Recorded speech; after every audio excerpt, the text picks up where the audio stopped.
Magandang araw mga bata, mga magulang at iba pang nakatatanda. Kami ang inyong mga NLP kwentista. Ako si Kuya To at kasama ko din dito sina... Kumusta? Ako naman ang inyong ating kwentista na si Ate Jifa. At syempre, ako ang inyong kuyang kwentista, si Kuya James. Mga magulang, lolo at lola, samahan po natin manood ang mga bata. Paalala na ang kwentong ito at mga karakter ay kathang-isip lamang. Halina't sabay-sabay nating basahin at alamin ang kwento ng Ang Mahiwagang Pinggang Pinoy ng Nutrilandia! Sa hapagkainan, si Achilles ay kumakain ng sobra-sobra. Anak, dahan-dahan naman sa pagkain. Baka hindi ka matunawan. Gabi na, baka bangungutin ka niyan. Wika ng kanilang ina. Pagkatapos kumain, ay agad na natulog si Achilles. Habang siya ay natutulog, siya ay nanaginip. Nagising siya sa loob ng kaharian ng Nutrilandia. Sinubukan niyang magtanong sa kung kanino man na naroroon. Pero walang tumigil para kausapin siya hanggang sa makita siya ng kanyang kapatid na si Arya. Samantala, sa palasyo ni Haring Amon, bakit kakaunti na ang nasa hapagkainan? Kulang ito. Nasaan na ang mga pagkain? Galit na tanong ni Haring Amon sa kanyang mga tauhan. Pasensya na po, at ito lamang ang aming naani at naangkat na mga isda at karne. Marami na po ang may mga sakit sa ating bayan dahil sa malnutrisyon na dulot ng kakulangan sa pagkain. Paliwanag ng kanyang tauhan. Huwag na kayong magdahilan.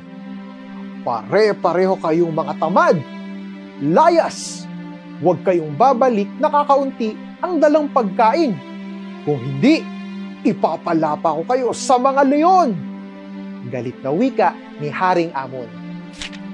Ang sama naman ni Haring Amon, hindi niya man lang naisip ang kalagayan ng kanyang mga nasasakupan. Wika ni Arya nang marinig ang galit na hari. Ang lakas niya pa kumain! Dagdag pa ni Achilles. Nakita ng magkapatid ang kaawa-awang kalagayan ng mga mamamayan ng Nutrilandia. Sa kanilang paglalakad, napansin sila ng isang lolo. Mga bata, mukhang nawawala kayo. Anong maitutulong ko sa inyo? Tanong ng lolo. Magandang araw po, Lolo. Nakita po namin ang nangyari sa piging. Bakit po kaya ang sama ni Haring Amon? Matagal na po ba siyang ganito? Tanong ni Arya. Maganda ang iyong tanong, Iya. Naku, ito'y isang sikreto lamang. Ngunit makinig kayo sa aking kwento. Tugon ng lolo kay Arya. Noong prinsipe pa lamang si Haring Amon, ay ubod siya ng bait at isa siyang masunuring anak sa kanyang mga magulang na sina Haring Honesto at Reyna Dalisay. Ay mahal ng mga mamamayan dahil sa kanilang busilak na kalooban at mahusay na pamumuno. Sa ilalim ng kanilang pamumuno, ang lahat ng mamamayan ay binibiyayaan ng mabuting kalusugan at isang mahiwagang pinggan, ang Mahiwagang Pinggang Pinoy. Ang Mahiwagang Pinggang Pinoy ay kanilang gabay sa pagkain ng tama. Ipinapakita nito na kumain ng tamang dami at iba't ibang uri ng masusustansyang pagkain tulad ng kanin, isda, prutas at gulay, kabilang sa grupo ng Go, Grow, at Glow Foods. Isang araw, mayroong nagtangkang lasunin ng hari at reyna. Habang kumakain ang buong pamilya, bigla na lamang namatay ang hari at reyna. Nakita ito ng prinsipe at sinisi ang Mahiwagang Pinggang Pinoy sa nangyari. Sa kanyang galit, hinagis niya ang pinggan at ito'y nabasag sa 4 na piraso. Inatasan niya ang kanyang mga kawal na itapon at itago ang mga piraso sa malalayo at iba't ibang lugar na hindi na ito matagpuan ng kahit na sino. Gumawa rin ng batas ang prinsipe na ang sino mang babanggit sa mayuwagang pinggang Pinoy ay parurusahan at itatapon sa malalayong lugar. Natakot ang mga mamamayan sa bagong batas at wala ni isang nagtangkang banggitin sa kahit na sino ang mayuwagang pinggang Pinoy. Tinalaunan, marami na ang nakalimot sa mayuwagang pinggang Pinoy. Ang mga mamamayan ay hindi na kumakain ng tama at sapat. Ang hari ay lumaki ng lumaki at naging sakim. Lolo, may paraan po ba para matulungan namin ang mga mamamayan?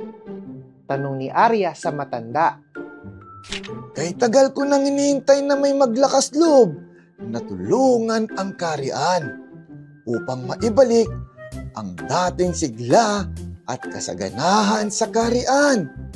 Kailangan niyong hanapin ng 4 na piraso ng mayuwagang pinggang Pinoy. Sagot naman ng matanda kay Arya. Ngunit hindi magiging madali ang inyong paghahanap.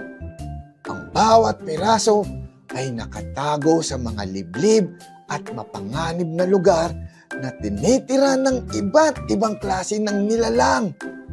Kaya ba ninyo ito? Dagdag pa ng lolo, si Achilles ay nag-aalala sa posible nilang makaharap habang si Arya ay pinapalakas ang loob niya.